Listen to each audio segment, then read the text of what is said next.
한국치매예방 강서협회 대표강사 장두식입니다.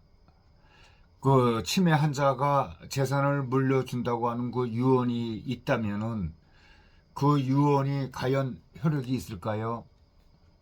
여러분은 또 어떻게 생각하시나요? 여기에 그 정확한 해답을 내려줄 겁니다. 문제는 이렇습니다. 아버지가 오랜 기간 치매를 앓다가 악화가 돼 치매 약을 복용하셨습니다. 치매 간병은 그 오빠와 제가, 저는 여동생이죠. 제가 번갈아 가면서 맡았습니다. 그런데 아버지가 돌아가신 뒤 오빠는 아버지가 전 재산을 아들에게 물려준다는 유언장을 남기셨다고 아버지의 아파트와 그 예금한 돈을 모두 갖겠다고 합니다. 저는 아버지가 치매로 정신이 온전하지 않을 때 오빠가 유언장을 작성하도록 한 것 같다는 그 의문이 듭니다. 그러면은 그 유언의 그 효력이 과연 맞는 건지 궁금합니다. 라는 그 내용을 가지고 그 변호사가 이렇게 또 대답을 했습니다.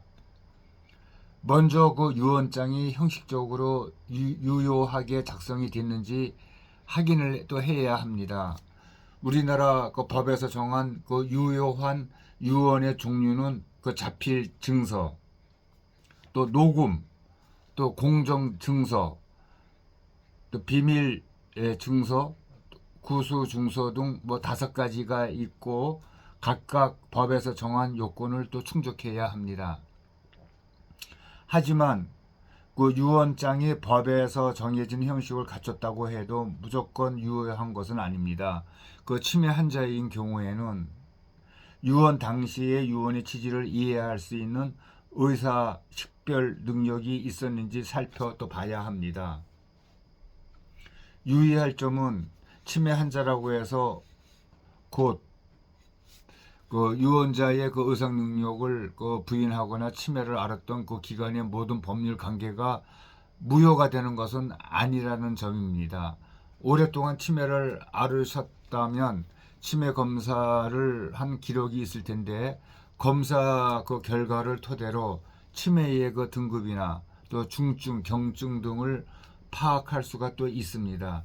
또 필요하다면은 재판에서 의무 기록 감점 신청을 해 의학적으로 판단을 받아볼 수도 또 있을 것입니다. 유언에 따라서 그 필요한 의사 능력이 있었는지 여부는 궁극적으로 법적, 규범적 판단입니다. 이에 법원은 그 유언자의 그 유언 그 할 당시에 그 질병 상태뿐만 아니라 유언의 그 내용, 유언의 그 작성 당시의 상황, 유언에 대한 종래의 의향, 또 재산을 받는 사람과의 그 관계 등을 종합적으로 고려해서 판단하게 또 됩니다. 사형과 같이 치매 상태에서 아들에게만 전 재산을 물려준다는 유언을 남긴 경우에는 그 자녀들 사이에 불공정한 재산 분배가 이루어지기 때문에 법원에서는 아버지가 생전에 재산 분배에 관한 의사 표시를 한 적이 있는지, 또 자녀들에게 미리 또 증여한 다른 재산이 또 있는지 다이어리나 메모, 그리고 가까운 사람들의 진술 등 아버지의 진정한 의사를 뒷받침할 자료들이 있는지 등 여러 요소들을 그 신중하게 살펴보아야 할 것이라고 이렇게 이 변호사는 얘기하고 있습니다. 이 변호사는 조윤진 변호사로 법무법인 태평양에 근무하고 있습니다. 그렇습니다.